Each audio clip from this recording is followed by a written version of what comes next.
Welcome back. This is video number 3, and as promised, I am going to give you some real live examples of different scenarios so that whether you're trying to build a list or whether you're trying to sell a product or whether you're trying to just brand yourself, different scenarios call for different setups and different types of campaigns.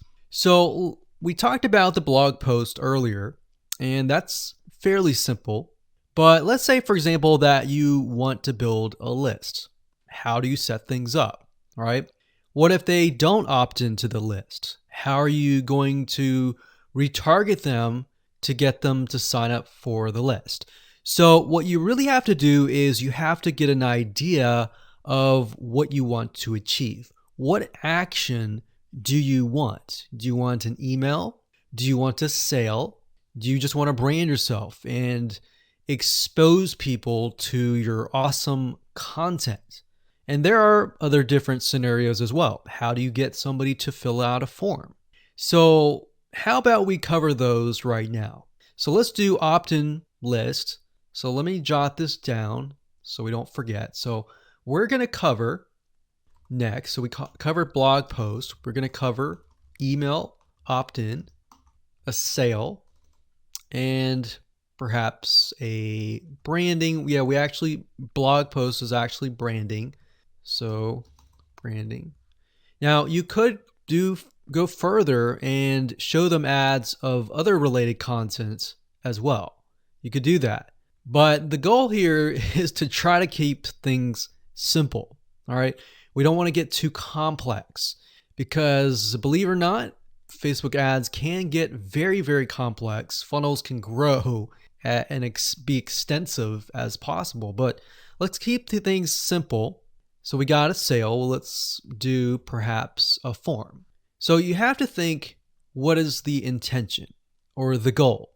So the goal with an email opt-in is to get an email address. The goal of a sale is to obviously get someone to spend money. So getting somebody to pay. So get someone to buy. And then with the form, you want somebody to fill out the form. Now you also have to think, okay, what happens when somebody completes the email? What then happens? How do you convert? And how do you track that conversion so you don't show a Facebook ad to somebody who has bought, right?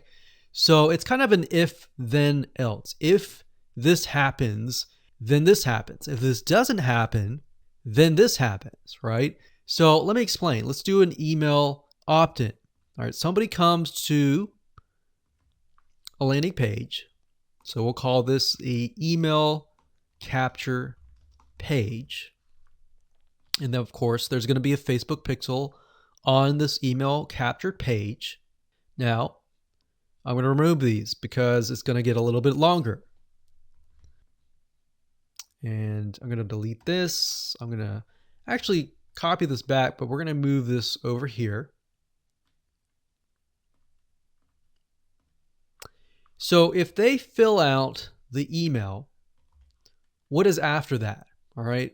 What is after that? So after that, depending on how things are set up, if you got it set up with double opt-in confirmation, which means they have to check their email address and click the link and all that, and it goes to that page, or they fill in the email and it immediately directs them to the next page. Whatever the page is, we'll say page 2. This could be where the freebie is located. And you're going to need to have another Facebook pixel on that page, right? So if you think about it, the Facebook pixel needs to be on this page. Now, the only reason why we would want to show a Facebook ad is if they came to the email capture page, but they did not give us their email, right? In other words, if they did not fulfill the action, then you need to show a Facebook ad. If they did fulfill the action, you don't need to show the Facebook ad, unless, of course, you're selling a product. But like I said, let's keep it simple. So from this point, they either give us the email and then they land on this page. And this Facebook pixel will need to, we'll call it a conversion, and it will need to let us know if it actually converted. Now, if they did not, so we'll put over here,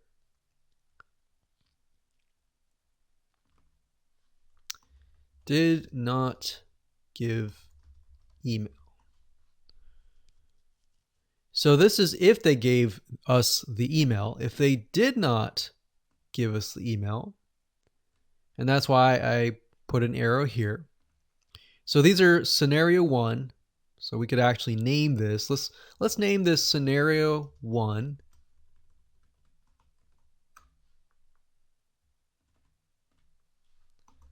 In scenario 2. And obviously scenario 2 doesn't have a page or anything. It's just merely they exited this specific page. If that's the case, we want to retarget them, right? So we are going to say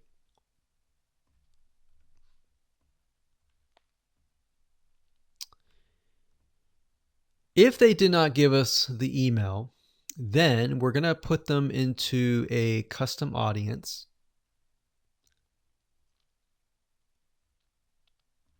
So in certain respects, what it's going to do is if somebody visited this page, but they did not visit this page, then we put them in a custom audience.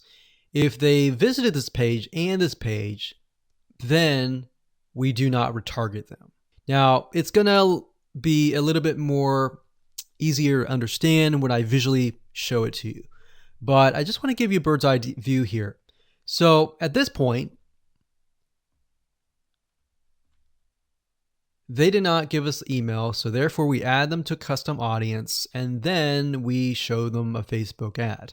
Now, we could add those who signed up into another custom audience as well. So let's say we want to build a list, and then we want to retarget them with a lot of great content or a product, for example, that we sell within the email.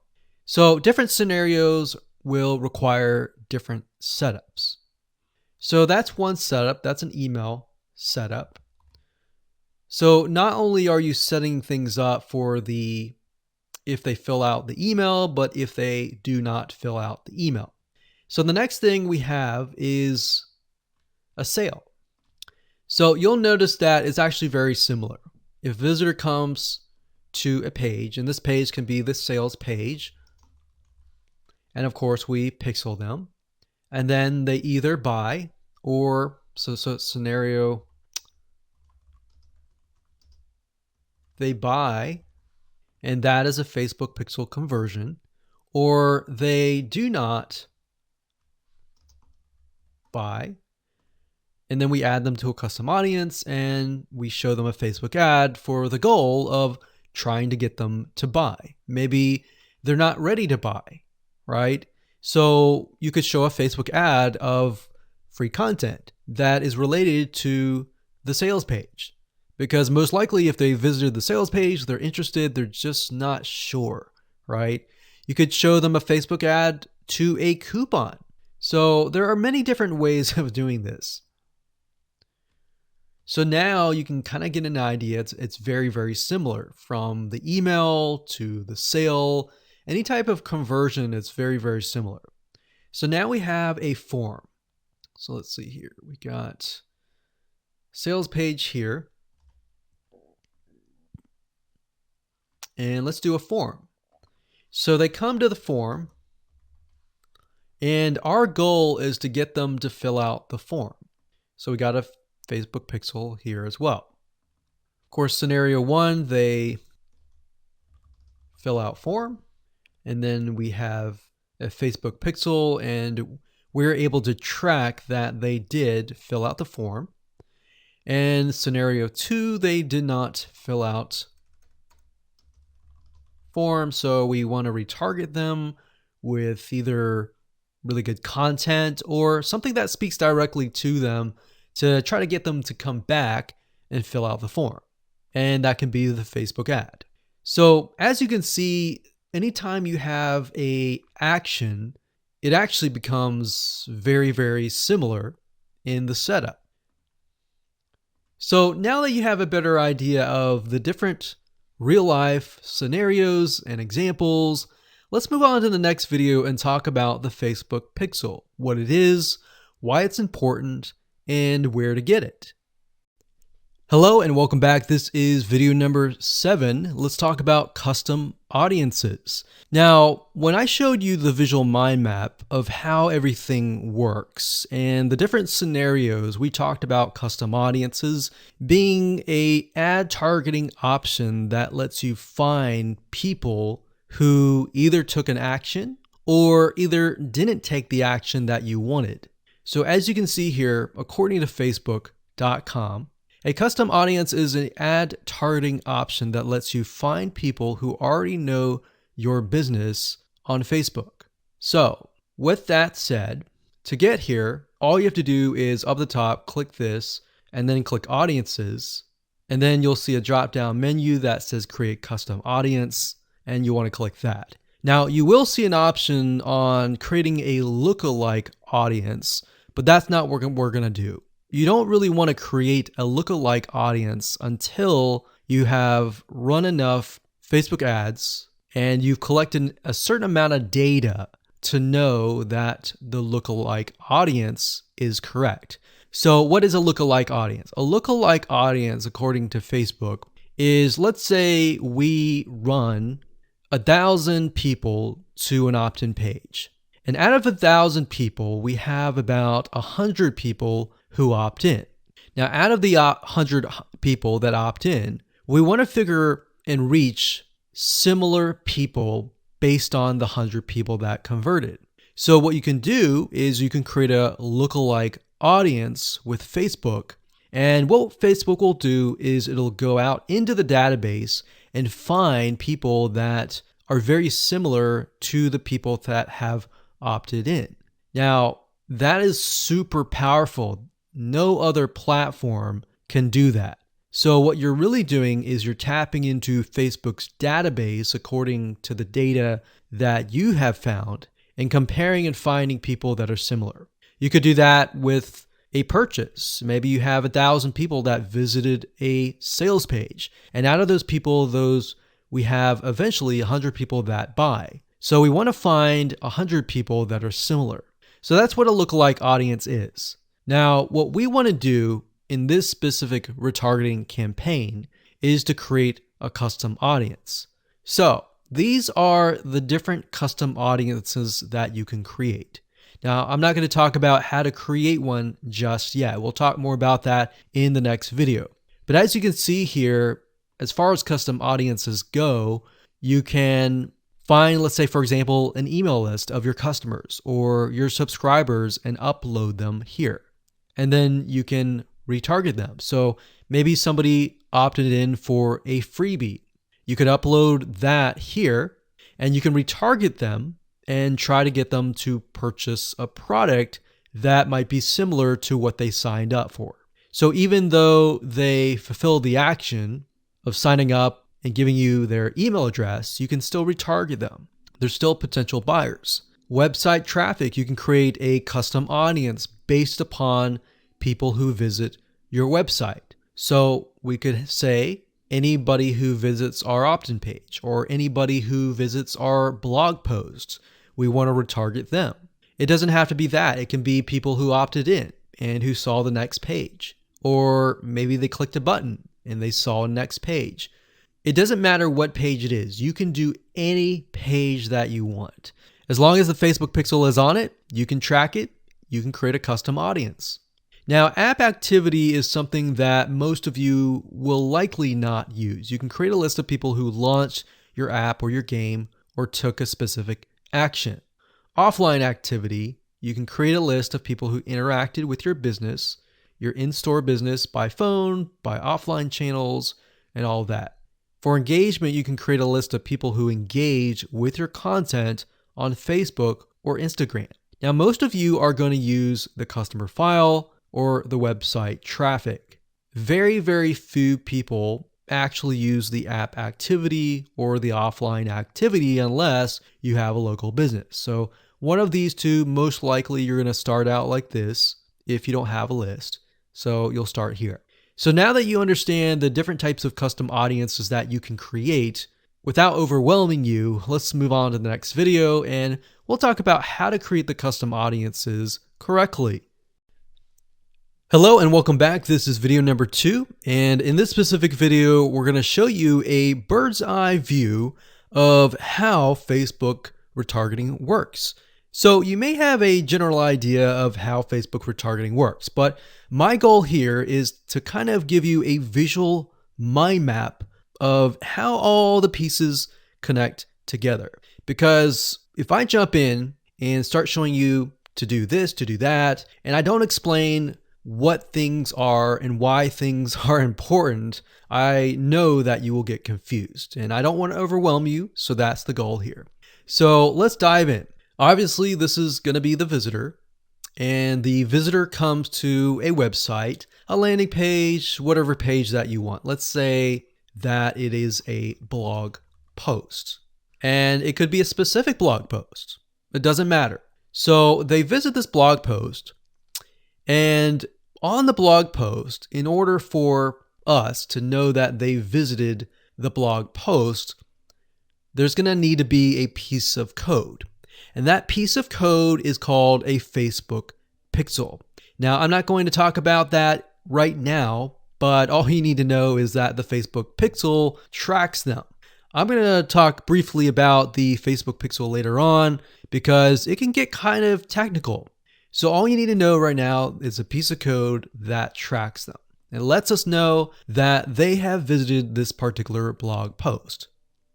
Now, bear in mind that if you want to learn how to set things up with different scenarios, what do you do with an opted page? Or what do you do when you're trying to get somebody to fill out a form? Or what do you do when you're trying to sell a product? Well, I'm going to talk about different real life examples in the next video. All right, so just keep that in mind. Let's just talk about the basics. Okay, so from this point, let's say it's a blog post, and maybe in this situation, what we want to do is whenever somebody visits this particular blog post, we want to create an audience specifically for this. All right, so whenever somebody visits here, they are going to have the Facebook pixel there, and then this visitor essentially will be added on this part to a custom audience. All right. And don't worry, we're going to explain all of this later on. Now, this custom audience is going to allow us to say, okay, anybody who visits this page is now added to this audience here. Now, why do you need an audience? Well, you need an audience because when it comes to trying to put ads up, so let's put this up. Let's do a Facebook ad.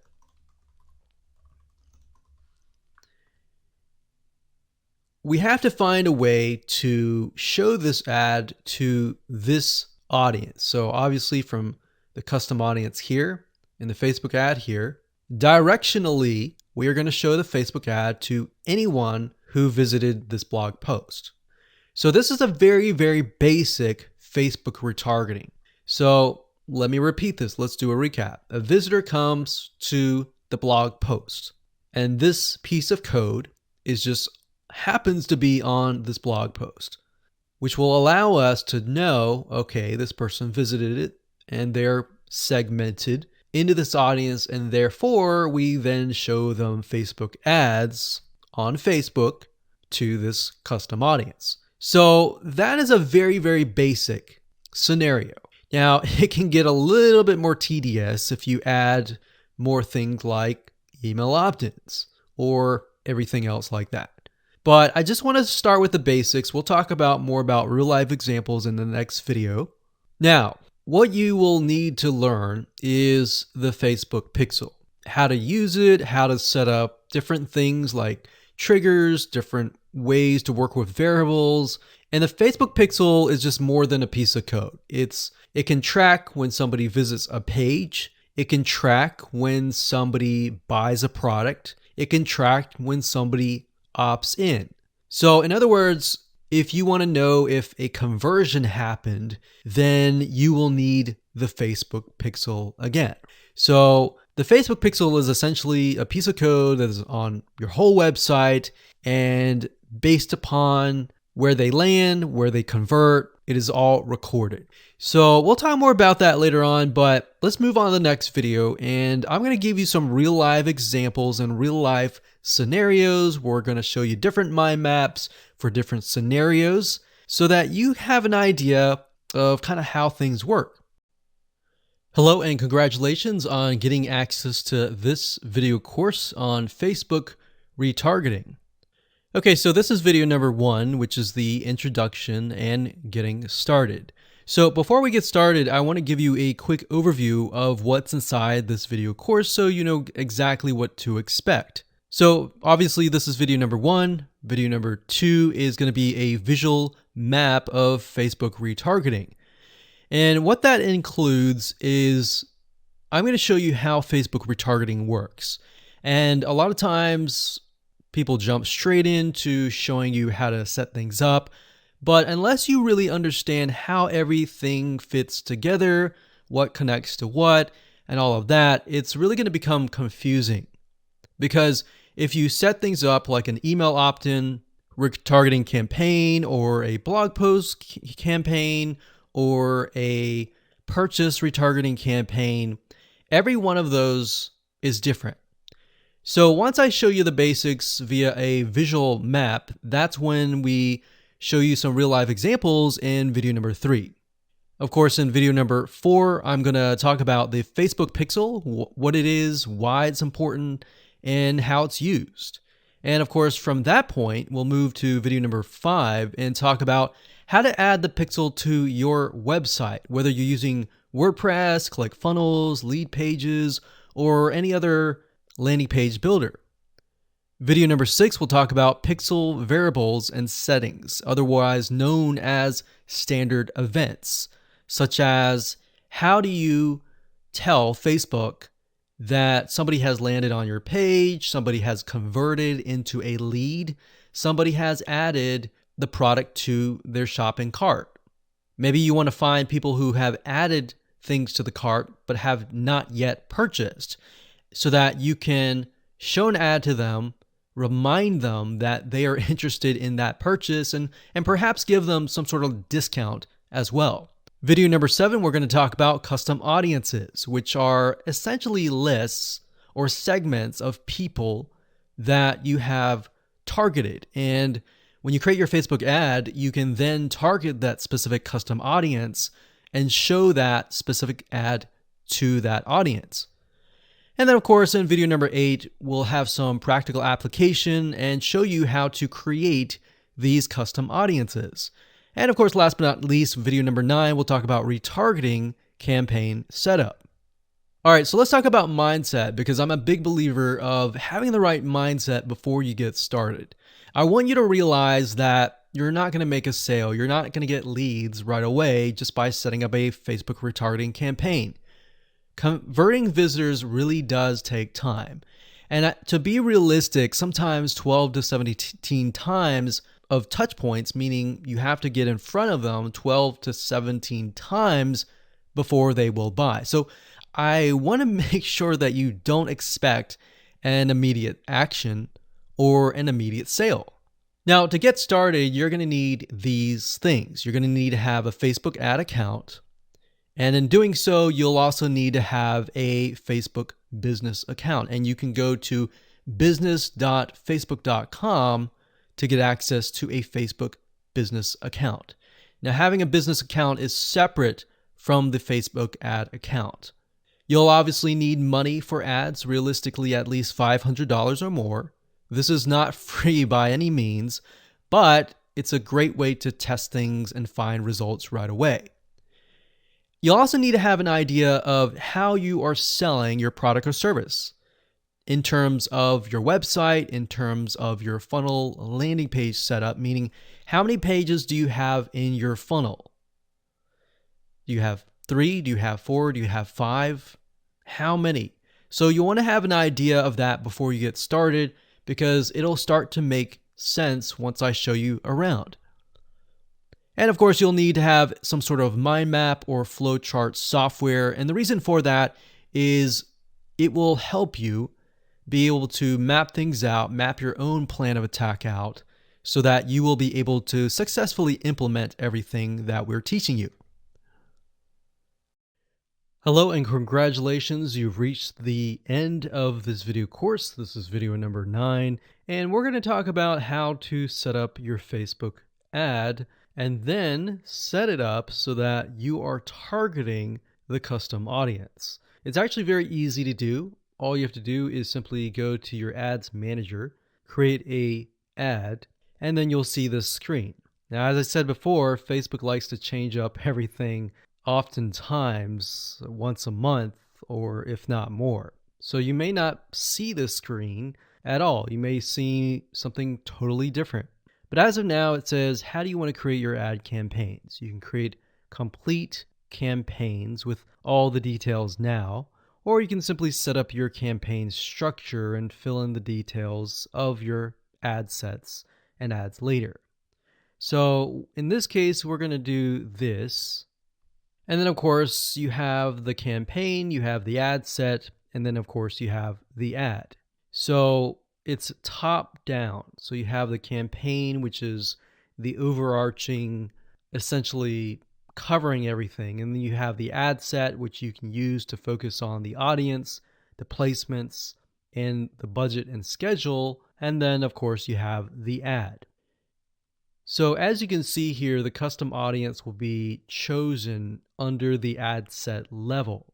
So at this point in time, you're going to want to choose an objective. Either you're trying to brand yourself and you're simply going to drive people to a blog post and that's it. Or you can use traffic, engagement, app installs, video views, which is great for videos, conversions, catalog sales, or store visits. Now, like I said earlier, most of your objectives are going to be traffic. So we're going to go ahead and click this here. And then of course we're going to name the campaign. We'll call it retargeting test 1. You can split test, you can do budget optimization. We're not going to do any of that. We're going to keep it simple. Now, as you can see here, this allows us to focus on a specific demographic. So we've got traffic, we scroll down, and this specific area allows us to choose the custom audience. So as you can see here, custom audiences, you simply click here and you will be able to choose the custom audience. Now, I'm not going to do that now because I've got several custom audiences in there, but you just click here and then choose the custom audience. And it's really that easy. Now, location allows you to specify a specific location. So if you want to do custom audiences, anybody who visited a specific page, but is also located in the United States and is within the age bracket of, let's say, 20 to 30, or even 60, and we only want to focus on men or women, and we only want to focus on a specific language, or we want to do all. So as you are changing these items here, you're going to see a little meter on the right hand side, and this will give you an idea of your potential reach, or how many people you will be able to reach. Now, if it's a custom audience, most likely that number is going to be lower. And just bear in mind that if you just started your custom audience, sometimes it takes time and for Facebook to collect enough data for it to actually populate. So sometimes you may not even see it say potential reach 1,000 yet because it's still populating and you're still gathering enough data. So imagine Facebook is trying to gather enough data about your audience in order for it to actually show your ad to that audience. Now you can specify it and make it more detailed, but I wouldn't recommend that. If you're focusing on a custom audience, I would focus on the whole audience. And then of course you have placements. We just choose automatic, and then the daily budget, usually a good start is $5. You can run the ad set continuously starting today, or you can set a start date and an end date. And there we go. So all the ad set level is focused on custom audiences, the targeting, and all of that. And then of course, when we move to the ad level, that is when we begin to create the ads, the graphics, and all of that. But I really wanted to focus primarily on this so that you can see where you're supposed to choose the custom audience. So you can only choose, in this case, you can choose several custom audiences, but you don't really want to, because you want to make a Facebook ad that is focused on a very specific person. And that's really all it is. And as you can see, it's not hard to do. Hello and welcome back. This is video number 6, and we're going to dive into the Facebook Pixel and talk about the different variables and settings, which according to Facebook is also known as standard events. Basically, all that means is that you're going to have a different code or different keyword for different scenarios. So we're taking a look right now at a standard Facebook Pixel. Now I've blurred out or put X's in the area of my Facebook Pixel ID. So you know that this is going to be your Facebook Pixel ID. Now, if you go to facebook.com and you look for their standard events, you're going to see a list of different event codes. So you can see add to cart.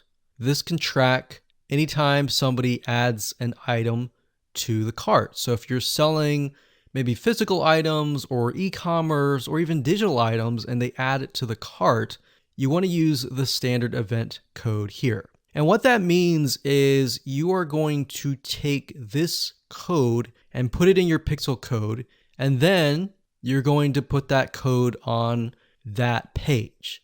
You have another one called add payment info. This tracks when the payment information is added in the checkout flow. So you're going to add that to that specific page. Now, some of these will relate to you, some of them will not. So you can see complete registration. This is great for if somebody is trying to fill out a form and you're trying to get them to fill that form out, and you want to track, did they fill that form or not? If they didn't, then this code would not be triggered. If they did, then of course they would land on the page after they fill out the form, and you would put that code on that page. We can see contact, which is if they went to a contact page and they contacted you, you could put that on the code and on that specific page. So as you can see, there are tons and tons of different standard events that relate to different actions. So we have donate, we have find location, we have initiate checkout, we have lead.